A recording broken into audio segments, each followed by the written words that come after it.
how I became less responsive to anxiety. So there's a lot of things that I would do personally and things I've seen from other people that they do to avoid responding to anxiety. Now, when I say respond, of course, obviously, if you're in an anxious state, you will respond if it's mentally, physically, spiritually. So don't think, oh, okay, responding is bad. Should I stop responding to anxiety? No, like you can respond to anxiety. It's just the way you respond. So the title actually should be how to change the way you respond to anxiety. But what I can tell you from my own experience is the way you respond to anxiety is very important. And if you are responding in a negative manner, if you're responding excessively, or if you're overdoing your responses to anxiety, this can actually lead to becoming worse for you in the long run, as opposed to if you was to take more precaution and think about your actions before actually taking them, or even think about your emotions, your actions, your thoughts. Yeah, think about your thoughts. That way, if you can apply being more cautious as opposed to treating everything like a hazard, then it's essentially like if there's if there's like a trap on the floor every time you feel anxious, would you step into the trap each time? If there's like a mouse trap on the floor, like every single time you're about to get anxiety, your next step is going to be stepping into that mouse trap. And obviously what happens when you step on the mouse trap, it gets caught on your foot. Let's say you have no shoes on, it gets caught on your foot, and boom, you're going to be in like loads of pain. How would you respond if you stepped into a mouse trap? You'd probably be like jumping, like trying to take it off you, screaming, like erratic hand movements, like ah. Just you'd be like in shock because of the pain and because it just happened randomly. Let's just say you didn't know it was on the floor, but every time you do get this anxiety, that's exactly what is happening to a lot of people. It's like every time there's a moment that arises that could cause them to get anxiety, they step into a mousetrap, and that's the way they respond. That's the way they react. You can literally see it when people are going through an anxious state. And this also could be miscommunicated or misinterpreted for stress, depression, all these other negative things that happen to people when they're going through a state like this. Like I said, stress, depression, anxiety, these are all in the same boat. That's the main reason why I talk about these things. So going back to how did I change my way to respond to anxiety? Well, I started taking my time more. Rather than being the type of person that needs to do this, needs to do that, after I've done this, I need to do that, I need to be quick, I need to be quick. Rather than being this type of person, what I've learned is that taking your time to do things, not being rushed, and if someone's rushing you, you're going to be put in an anxious state. It always happens. Anytime someone rushes me to do something quickly, I tend to just make a mistake. Because I'm in an anxious state, I'm being rushed. It's like I'm being forced to do this thing quickly. Have you ever noticed when you're doing something, if you're rushing whilst doing it, you're more likely to make mistakes whilst doing, like you're more likely to drop things, you're more likely to make a mess, your heart rate is probably high. I'll give you a great example. I was getting ready to go out to an event and I left the candle on in the house And there was one more thing I needed. I can't remember what it was. It was on my table. I needed one more thing. I think my watch. And I was literally about to leave. And I remembered, okay, I need my watch. And I went into my room. And as I was going to my room, I remembered I left the I left the candle on. So I was literally going to leave the house without turning the candle off. And so I picked it up, and obviously the tip of the candle is usually hot. Like the surface area of the glass at the top part is usually hot. So it was like kind of burning my hand, but then I wanted to also get my watch. So I was like getting my watch, and it dropped, like my watch dropped on the floor. So as I was going like down, I was still holding the candle. As I was going down to pick up the watch, like I picked it up, but I think I missed it, and then I picked up again. I was trying to do like too much athletic, like I was trying to be too athletic, and it jolted my other hand, and then the candle dropped and broke in pieces. And then I was just stressed out because I was like, oh my days, I'm literally about to leave, and this candle just went all over my trainers. I was just so vexed. So you could only imagine, like, when you're in a rush state, you're not thinking properly. When you're rushing to do things, you never think and apply the correct mental ability to actually do the thing that you need to do. But also do it properly. That's what I've noticed. That rushing, being in a rush state, or someone rushing you, will always lead to more problems. And usually it's when the problem happens. So when I dropped that candle, that's when the anxiety came. That's when the stress came. Because now I'm thinking about cleaning this. So now I'm thinking about the future. I'm thinking about the past. If only I just took my time. And I'm thinking about the present moment. Oh, why have I dropped the candle? What am I going to do? So it's just like, it's a stressor on both the past, the present, and the future.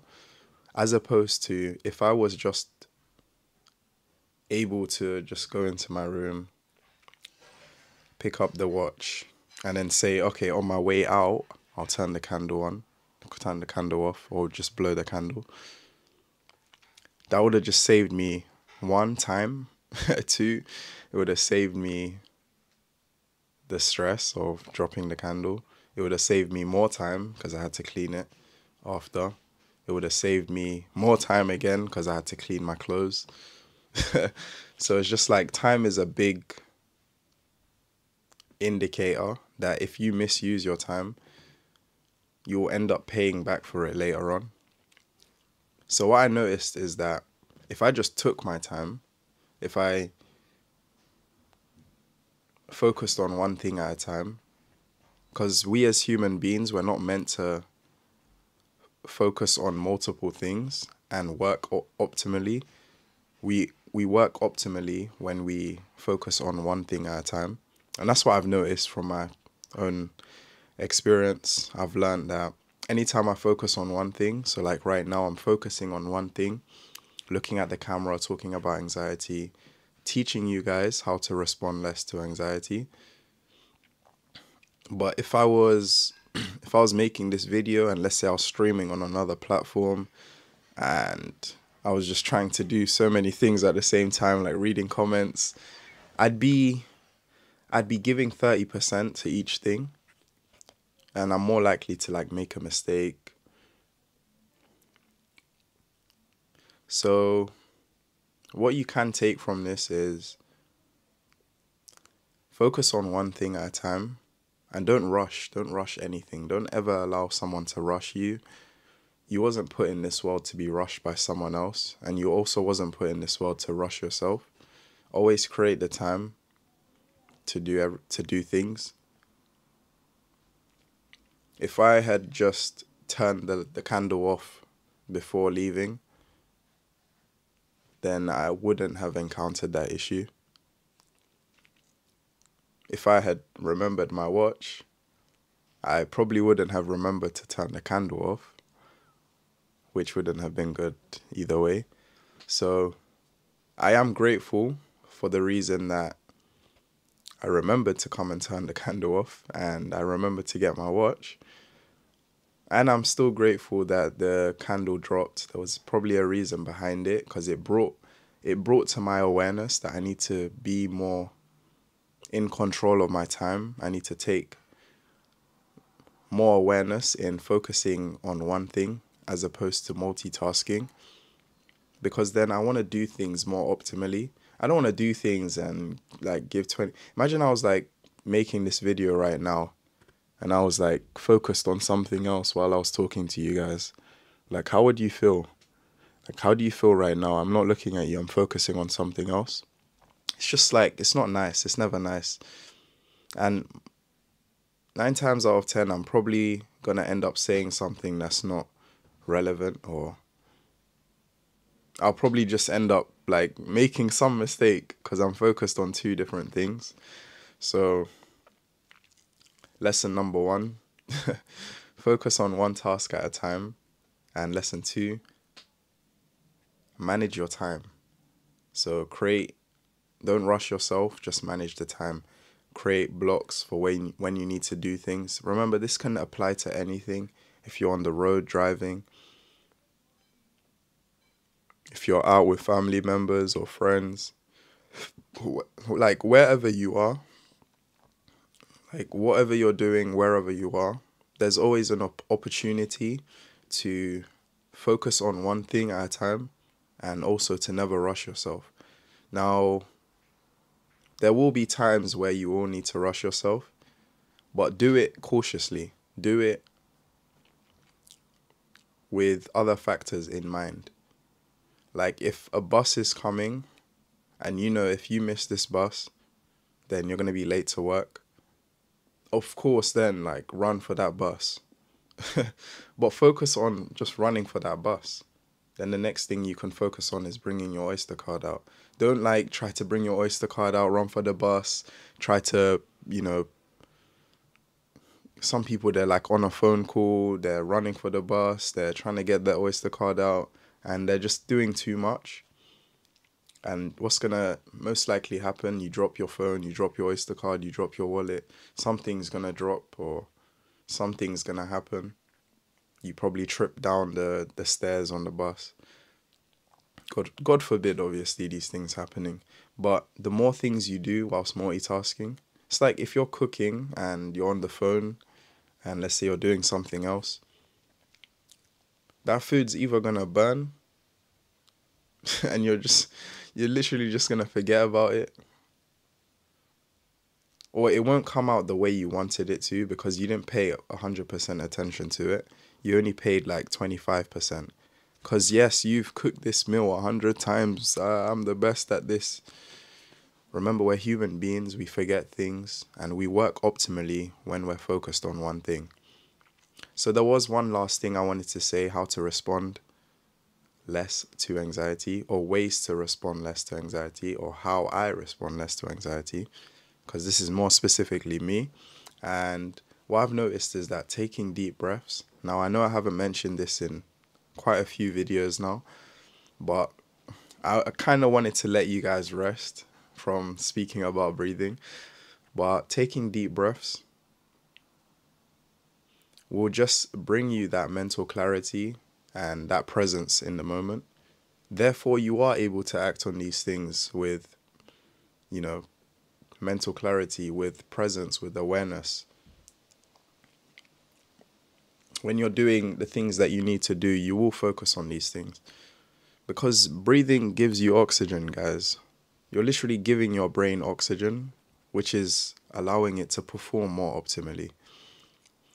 Like breathing, okay, a lot of people they confuse, when I say breathing, they confuse it with subconscious breathing. So just breathing without actually taking action of your breathing.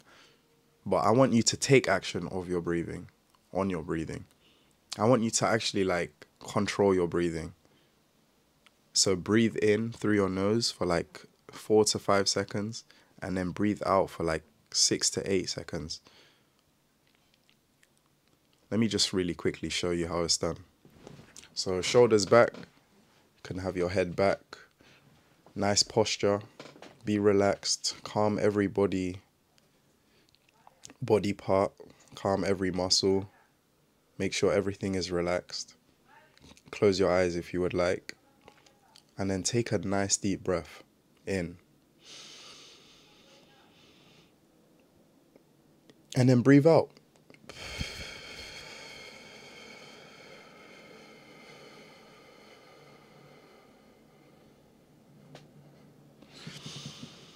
So however long you can breathe out, that's amazing.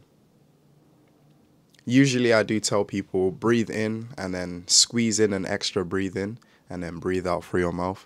Usually I breathe in through my nose and I breathe out through my mouth. I try to create a pursed lip so that the oxygen or the air that comes out through my lips is very small, therefore allowing me to have a longer exhale. And what this pretty much does is it gives you, or it puts you in a more relaxed state. And if you was to have a quicker, longer inhale and a shorter exhale, so if you was to breathe in for longer and exhale shorter, so like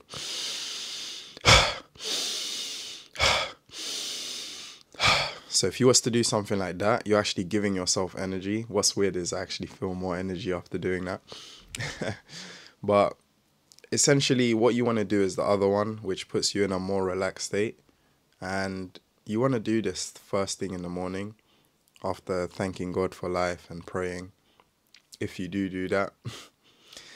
And that will actually put you in a more relaxed state. So I actually haven't meditated today, and you could probably tell I was like fumbling on some words. But yeah, this allows you to respond less to anxiety, guys, because your body is in a relaxed state. You think properly, you think optimally. That with like a drink of water and a cold shower, like you're smashing your day. There's nothing that's gonna affect you. Other things I take to help me to improve my thinking and how I respond to things, I take 2 supplements that help with this, or 3 actually. 4, make it 4. The 4 supplements I take is, the first one is ashwagandha, and this helps with stress and handling your emotions a lot better. Now take this with caution, because not every supplier is gonna actually give you the correct minerals or ingredients of ashwagandha inside it. Some of them are just hoaxes and they don't actually put any ashwagandha in it, and it's just, you're just eating plastic. So make sure you are doing your research whilst buying this product. I'm not like a doctor or anything like that, so do your own research. Usually the more expensive the product, the more likely it's going to be premium quality. So I usually get mine from Amazon and I buy the tablets. And usually it's called ashwagandha KSM 66. So if you really want like the more authentic one, I would recommend ashwagandha KSM 66. The next thing or supplement I take to help me to respond less to anxiety is cod liver oil. So cod liver oil actually helps with your brain functioning, and obviously if your brain's working like optimally, you're more likely to execute your actions optimally as well. So that's why I just focus. These are just things that are primarily for your brain and just helping you to reduce anything with your brain and blood flow. These things will always help with the way you perform. So I would highly recommend cod liver oil. And if you are not really like a supplement person, then you can just eat fatty fishes once a week, maybe twice a week, or even every day. You can have like 1 fish every day. That's fine. The next thing is ginkgo biloba. So ginkgo biloba, and this is once again for your brain. A doctor called Dr. Daniel Amen actually recommended this, and he said this is the only supplement you need for your brain functioning. So obviously, what I take with this is actually Siberian ginseng. I actually don't know what ginseng does, but I know it's good for you. So that's the one I take with my ginkgo biloba. It's really good. It's been so amazing recently, and I just feel mentally, I just feel good. Like, I feel good mentally, and I can't remember the last time I haven't felt good mentally. So I would highly recommend that. And the last thing, guys, vitamin D3, which is also good for you and your blood. And, if you're not getting as much sunlight, then I would highly recommend taking vitamin D3 tablets, just vitamin D in general. So hopefully someone has learned something from this video. Make sure to check out my Discord. It will be the first link in the description. Ask me what other videos I could make about anxiety, because I really want to tackle the root cause. I do think this video will be massively helpful to people. So if you could take on board the things that I've given. I know I've been a little bit shaky in this video, but hopefully someone's learned something, and they've taken one thing from this video and they can apply it into their life. It's been your boy Paul Khadar. Love you guys all, and we out.